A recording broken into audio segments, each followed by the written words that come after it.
Buongiorno, ben ritrovati a voi la linea. Al via oggi le prenotazioni per le vaccinazioni degli over 60 per non attendere a lungo al telefono. In molti hanno preferito rivolgersi direttamente alle farmacie. In particolare abbiamo notato una lunga coda davanti alla farmacia dei Grassi di via Montegrappa a Udine. Le persone in fila hanno atteso mediamente una ventina di minuti. Un saluto ai nostri amici telespettatori, mi trovo davanti alla farmacia De Grassi in via Montegrappa, sono con il presidente di Federfarma, il dottor Luca De Grassi. Come sta andando la situazione dopo l'apertura oggi alle prenotazioni per gli over 60 per quanto riguarda il vaccino AstraZeneca?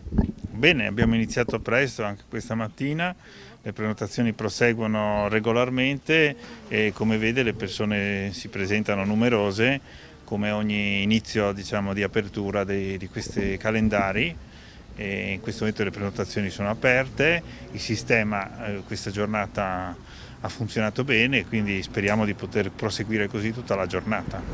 Ecco perché quando arrivano qui praticamente per prenotarsi spieghiamo ai telespettatori qual è l'iter. Praticamente si aspetta il proprio turno, chiaramente distanziati, e poi quali sono le pratiche che voi dovete espletare? È molto semplice, la persona si presenta meglio con la sua tessera sanitaria, così ci sono tutti i dati già pronti.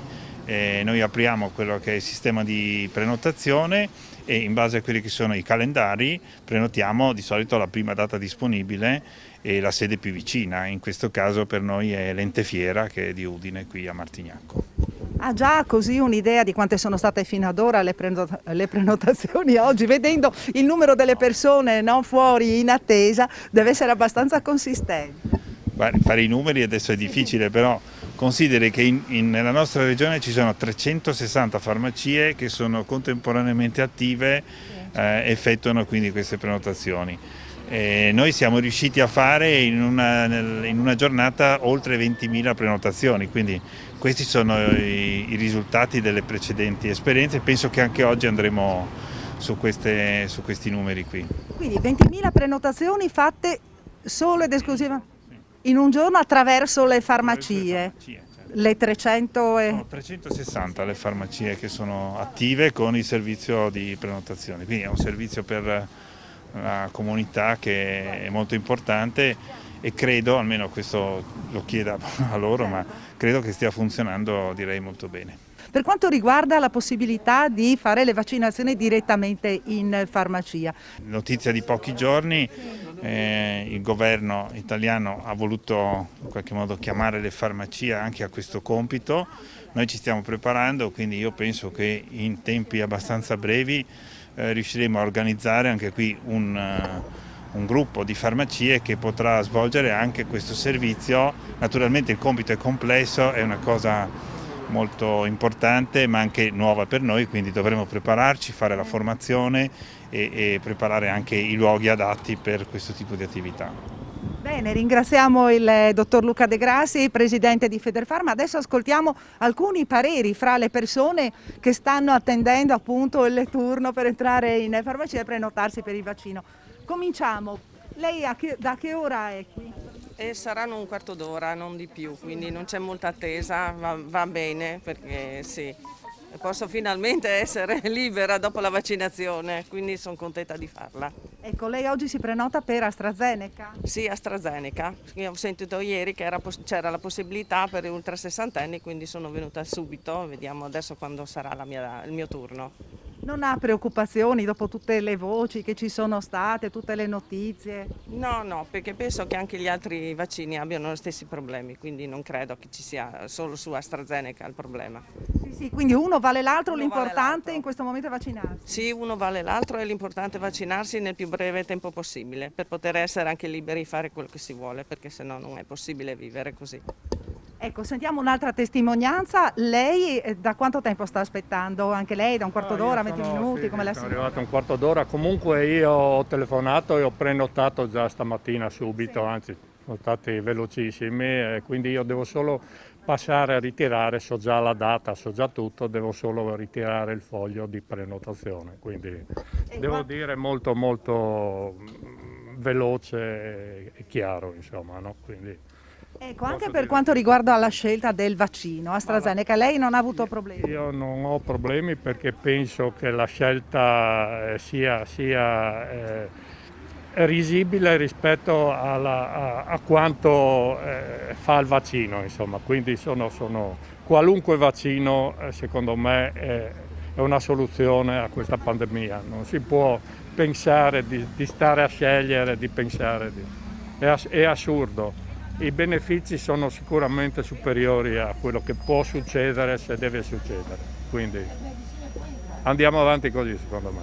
Bisogna sperare bene e basta, intanto è già qualcosa che c'è il vaccino, no? Speriamo che finisca questa storia.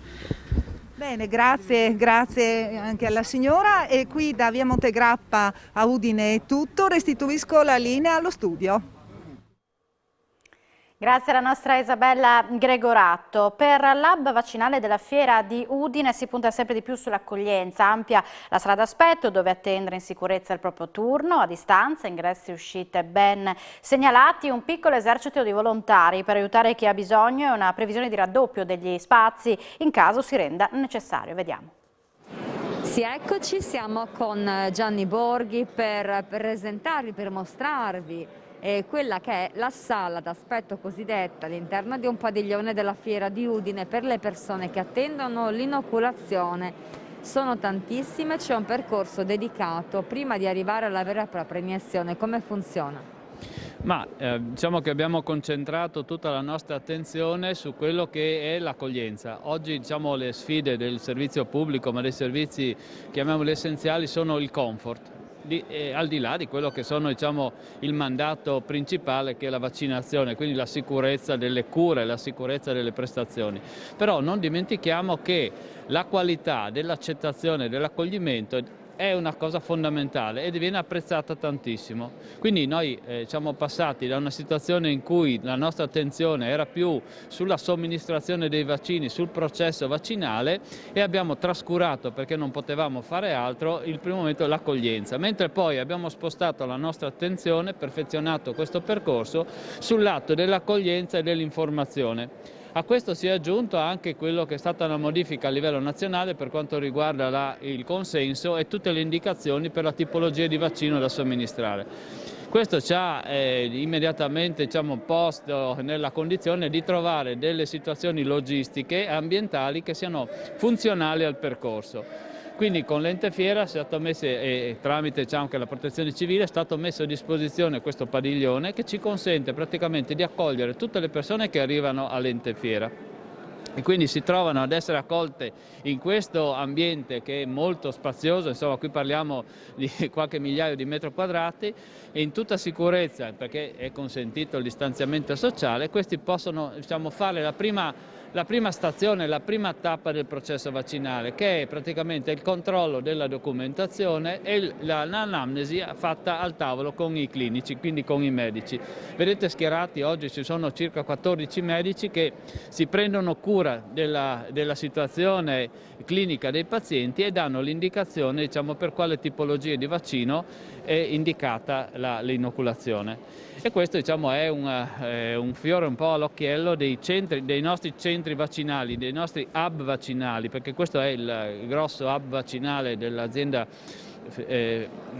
sanitaria, quindi verosimilmente è qui che noi giochiamo i numeri. I numeri oggi sono, come vedete, 1700 persone, 1000 al mattino, 700 di pomeriggio, ma la potenzialità di questo centro può essere portata, come vi dicevo più volte, oltre le 2000 persone senza difficoltà.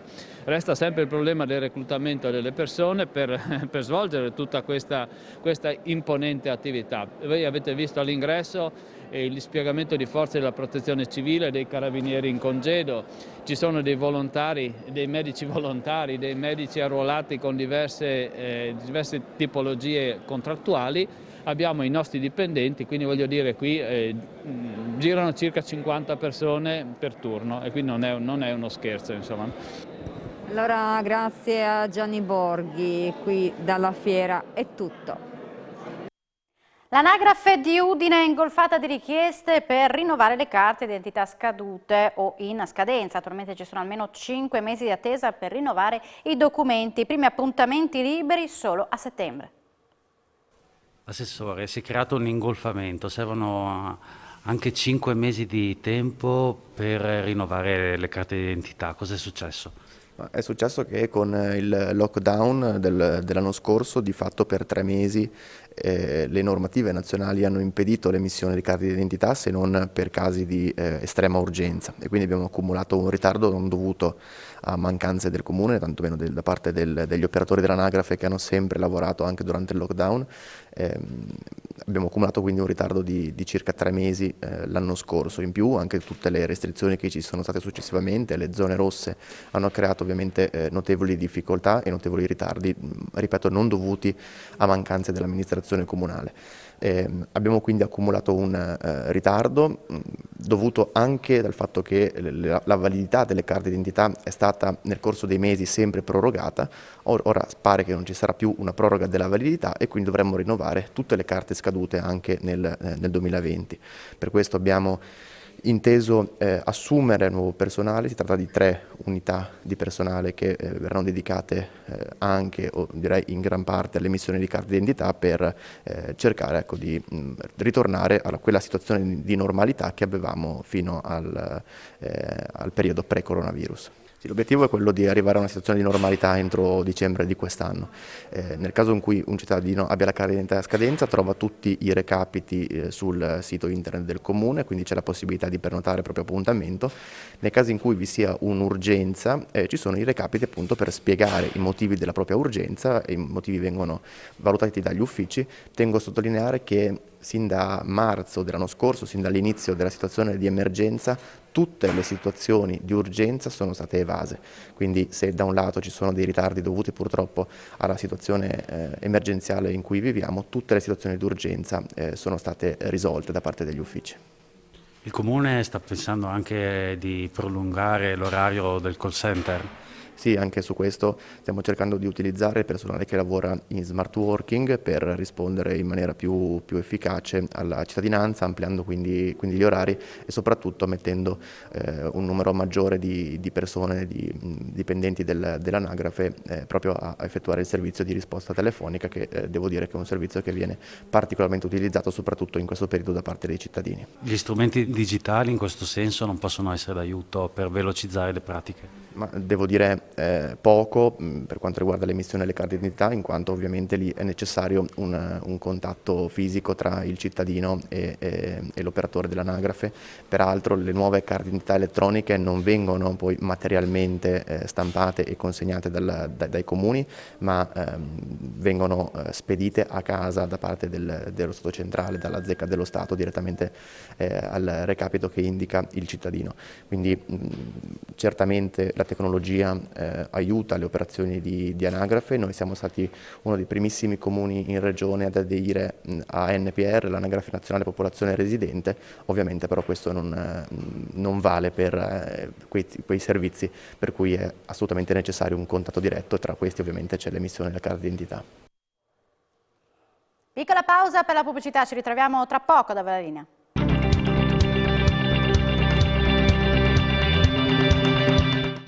Bentornati a Da Voi la Linea, ora andiamo a Tarcento dove si sta svolgendo il mercato settimanale. Le bancarelle che vendono alimentari e fiori possono lavorare, mentre è in atto una protesta da parte degli ambulanti che propongono un altro tipo di merceologia. Chiedono al governo di poter lavorare perché stanno rischiando di chiudere. In tutto il Friuli Venezia Giulia sono operativi 1600 ambulanti, di cui 800 di generi non alimentari. Sì, eccoci, siamo a Tarcento al mercato settimanale del venerdì con il segretario generale regionale di Goia, un sindacato che tutela gli ambulanti che in questo periodo non possono vendere i generi che non sono alimentari o che non sono piante. Insieme a lui vediamo, c'è una protesta, cerchiamo di capire che cosa chiedono e quanto hanno perso a seguito delle restrizioni per la pandemia da Covid-19. Buongiorno. Sì, buongiorno a tutti, sono Stefano Cuttini. Innanzitutto sono un operatore su aree pubbliche del settore non alimentare che in questo momento sta subendo una discriminazione che è fuori ogni regola, di cui non abbiamo più riscontri in altre date. Quello che vogliamo noi fare qua oggi, che siamo a Tarcento, in una perla del Friuli, abbiamo portato circa una ventina di nostri colleghi che non possono operare perché sono, diciamo, a causa di questo decreto legislativo di PCM. Ci pare una cosa veramente discriminatoria. In pratica non vedo perché, diciamo, noi siamo all'aperto, adottiamo tutti i protocolli che ci sono stati imposti dalle normative, al massimo restrittivi completamente, e non possiamo vendere un articolo che per noi è essenziale, mentre diciamo che in altri posti lo possono vendere tranquillamente. Noi siamo a casa, siamo famiglie friulane, gran parte, siamo generazioni di commercio, di ambulanti, di commercio fisso, ambulanti, e veramente siamo arrivati a una tensione sociale che siamo al limite. Ecco, cosa chiediamo noi? Chiediamo che, diciamo, nelle zone rosse come queste che sta succedendo quest'anno possiamo operare tranquillamente all'aperto, ripeto, con tutte le normative adeguate e rispettate. Ecco, la situazione economica, prima si diceva, è una brutta espressione, ma pare effettivamente che sia così, siamo alla canna del gas. Sì, guardi, io ricevo giornalmente diverse chiamate dai miei colleghi che non riescono più ad andare avanti, diciamo, perché noi, essendo piccole imprese autonome, non abbiamo dei capitali alle spalle che ci permettono di rimanere a casa a lungo. Per noi questo apri e chiudi a singhiozzo, diciamo adesso siamo chiusi da circa un mese, ci danneggia moltissimo, non riusciamo a ripartire. La nostra clientela noi la vediamo al mercato, per cui specialmente una clientela di fascia debole che magari non si sposta nei grossi centri e non vedendoci non sa dove andare. Cioè, quindi anche io mi rivolgo alle amministrazioni comunali e alle amministrazioni regionali, ma soprattutto anche al governo. Pensate che ci sono delle categorie che stanno veramente soffrendo, e questo è un grido di allarme che vogliamo dare, perché la gente non ce la fa più, sia noi che come i nostri clienti. Per cui chiediamo al governo, soprattutto perché le regioni anche ci aiutano, ma al governo chiediamo di essere ascoltati al più presto. Ecco. E quindi chiedono questi operatori la salvaguardia della loro attività e anche il mantenimento di quella che è una tradizione del Friuli Venezia Giulia, il mercato settimanale, proprio anche a favore delle persone che non possono spostarsi dai piccoli paesi per raggiungere i centri commerciali. E qui da Tarcento è tutto. I giardini Ricasoli, polmone verde di 9.000 metri quadri nel cuore di Udine, stanno assumendo l'immagine progettata ancora nel 1900. Oltre al recupero delle rive della roggia di Palma, che stavano franando, sono state piantumate assenze che valorizzano l'intera area, che tra l'altro ospita la statua di Vittorio Emanuele II, al centro di un dibattito per il suo trasferimento in un punto più centrale della città. Mi trovo ai giardini Ricasoli a Udine, che sono stati oggetto di una serie di interventi per ritornarli a portare a quella che era l'idea originaria, ossia come trasformare questo giardino pubblico. Ricordiamo che quest'area un tempo, parliamo del 1800, era destinata ed era usufruita dagli abitanti delle case, del gruppo di case Colloredo. E poi successivamente è diventata area pubblica destinata appunto ai cittadini di Udine. Siamo con il vice sindaco Loris Michelini. Abbiamo pensato di intervenire per due motivi. Il primo, per tutelare appunto le sponde, quindi il corso d'acqua e tutto quello che consegue, perché poi ci sono anche gli animali, il cigno per esempio, alcune anatre che vediamo e via dicendo. Dall'altra parte c'era anche la necessità di riportare i giardini Ricasoli, almeno questa parte, al suo disegno originario, quello che aveva previsto praticamente il progettista a suo tempo. Questo ha comportato una serie di lavori non lunghissimi, sono durati un mese e mezzo, una spesa di 50.000 euro, sarebbero 45.000 più IVA, l'architetto Stampanato, che ha progettato, ha seguito assieme ai nostri uffici del Verde Pubblico l'intera opera.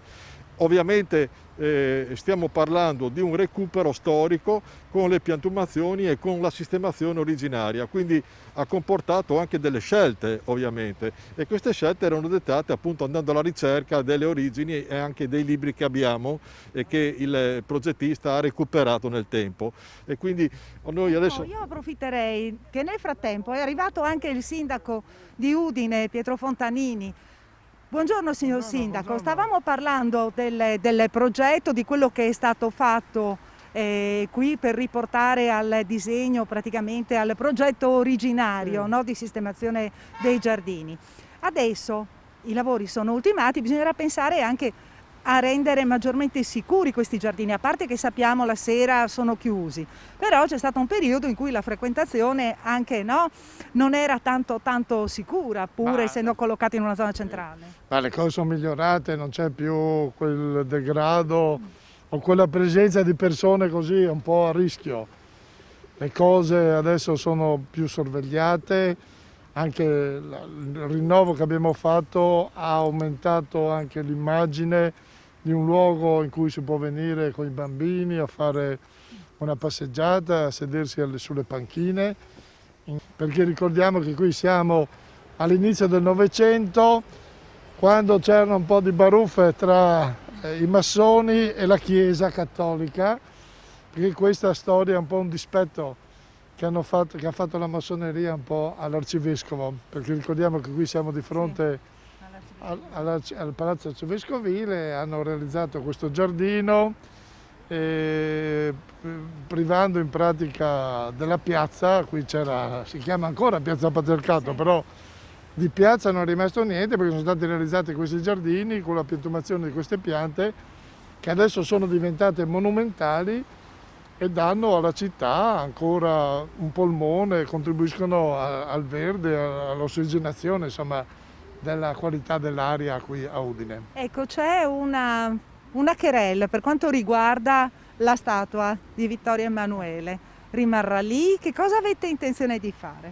Questa è una bella domanda. Se adesso il sindaco fa una proposta si scatenano tutti perché in città c'è di voga lo sport, ognuno ha la sua idea, ognuno pensa, magari sorge un comitato. Certo che dove è collocata la statua non rende onore a Vittorio Emanuele II, che ricordiamo venne qui e c'è su quel palazzo, su quel balcone, nel 1866, quando il Friuli entrò a far parte dell'Italia, e salutò i friulani, in particolare i cittadini di Udine. Quindi è un re ricordato per questi aspetti, perché è il re del Risorgimento, è il re dell'Unità d'Italia. Era in Piazza Libertà fino alla fine della Seconda Guerra Mondiale, poi per castigare i Savoia, penso, lo hanno preso e l'hanno portato qui nel Giardino Ricasoli, in pratica messo in un posto dove pochi lo vedono. Meriterebbe, siccome la statua è bella, posizionato in un luogo con più visibilità. Ha già pensato dove? No, Ancora nulla? Non anticipa? Io mi fermo. E il dibattito è aperto, sentiamo cosa dicono i cittadini, se qualcuno ha qualche idea la proponga, perché no, poi la prenderemo in considerazione.